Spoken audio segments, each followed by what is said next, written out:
So hello students, today we will continue with our chapter on chemical reactions and equations.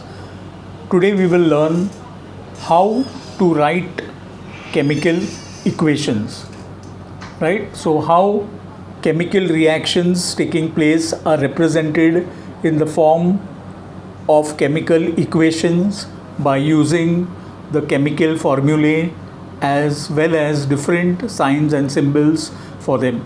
So we'll have a look at the different ways of writing chemical equations, so you'll get a very clear idea of how chemical equations are written, right? So in the last lecture we had seen how a chemical equation is defined. What is a chemical equation? So a chemical equation is the representation of a chemical reaction by using chemical formulae, and it is in a condensed or a short form. What is a chemical equation? A chemical equation is a representation of a chemical reaction in a condensed form. Condensed means short form, by using chemical formulae and other signs and symbols, as you will see. So we will take up an example of a chemical reaction and see how its chemical equation is written down by using chemical formulae and various other signs and symbols, right?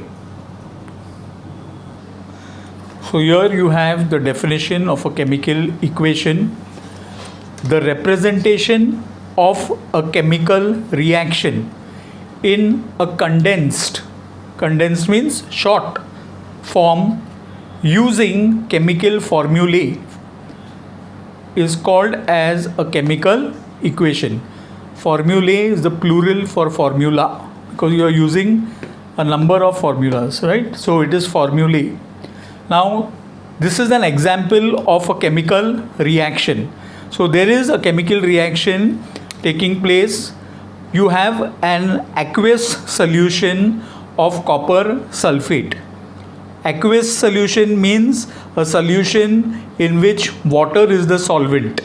You know, a solution has two components, the solute and the solvent, right? So this is an aqueous solution of copper sulfate. That means copper sulfate is dissolved in water. It's a blue color solution.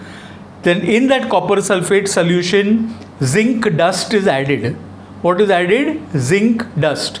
So when zinc dust is added and the solution is stirred a little, even without heating, spontaneously means on its own, without providing any pressure or heat or any external condition, the copper sulfate solution reacts with zinc, and you have got zinc sulfate with a residue of copper, with copper being displaced.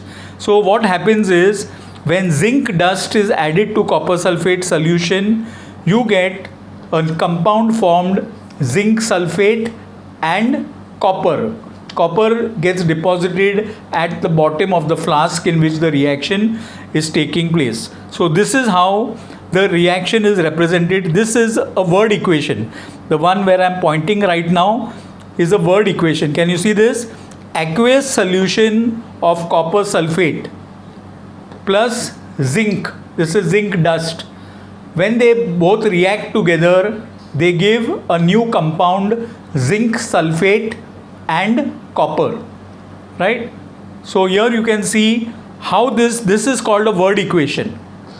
This is a word equation, and this is the chemical equation by using chemical formula. So now in place of the word equation, we have to write this. So for all practical purposes, whenever we are writing our chemical equations, we do not have to write the word equation. You will have to write the chemical equation, right? So here you have copper sulfate, right, reacting with zinc to form zinc sulfate, ZnSO4 plus copper. So this is how the chemical reaction is represented in a condensed form by using chemical formulae. So this is what you call as a chemical equation, right? Now chemical equations normally are very specific. Before that, let us look at this equation itself. So what you are seeing in this equation on the left hand side, so this equation, this part, these are called copper sulfate and zinc, they are called reactants. They are called reactants, right?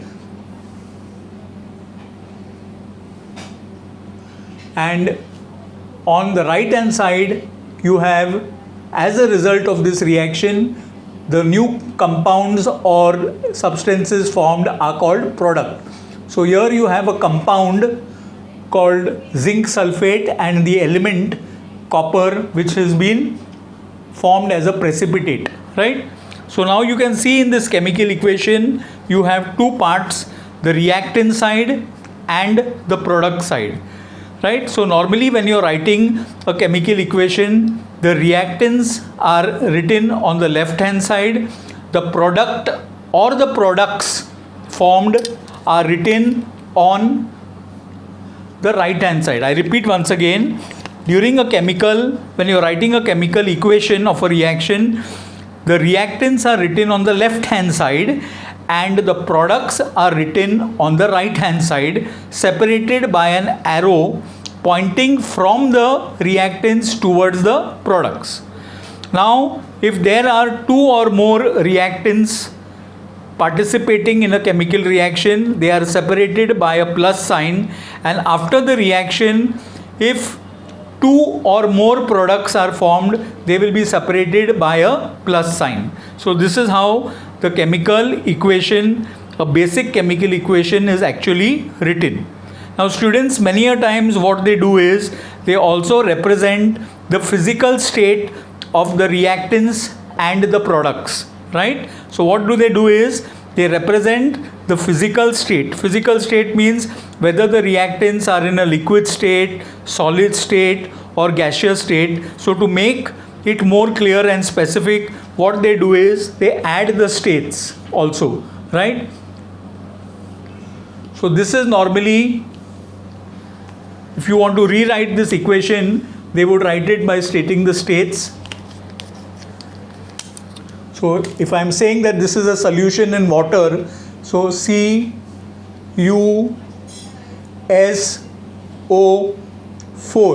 If I write in bracket here like this, AQ, that means it is the solution of copper sulfate in water, plus zinc dust is added. Zinc dust is in a solid form, so I am writing it here as S, right? When they two react together, you get zinc sulfate liquid solution. It's the solution in water only. So this will be again aqueous, and you will get solid copper metal as a precipitate, right? So if copper has formed a precipitate, that means if there is some leftover at the bottom of the beaker in the reaction, then you will have an arrow going downwards. You will have an arrow going downwards, right? Now students, in this reaction actually heat is liberated. That means when copper sulfate reacts with zinc, zinc sulfate is formed, that means an aqueous solution of zinc sulfate is formed. Copper gets displaced from the compound copper sulfate and it forms a precipitate, a residue.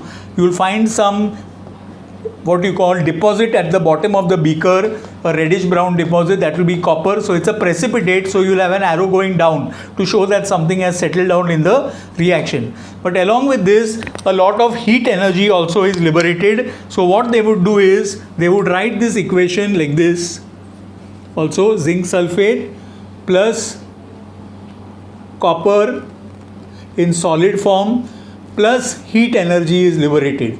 So this will give you, if you see this, this means that this is an exothermic reaction.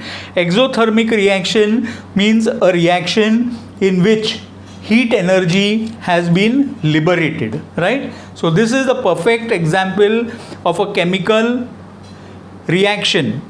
Okay, using a chemical equation, we have written it to give the complete description. Now when you read this equation, you can easily understand that you have taken a solution of copper sulfate in water, that is aqueous solution, and you have put zinc dust, solid zinc dust in this solution and stirred it, resulting in a chemical reaction that leads to the formation of zinc sulfate solution in water with a residue of copper at the bottom of the flask or the beaker, along with heat energy liberated. So this is a very informative chemical reaction which is giving you the states of the reactants, the states of the product, and what type of a reaction, whether it is endothermic or exothermic. So it is a very informative chemical equation, and these are actually how chemical equations should be written. So you can see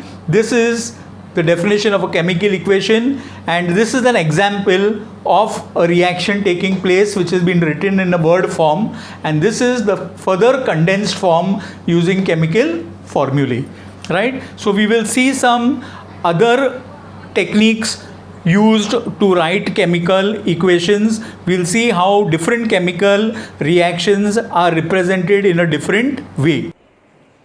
So with this, students, we conclude today's lecture on chemical equation. In the next lecture, we will take up steps to balance equations. That means we will learn how to balance chemical equations. First, you will learn what is an unbalanced chemical equation. Then we will take up what is a balanced chemical equation and the steps involved in balancing a chemical equation. So till then, students, take care, stay safe, and thank you all of you.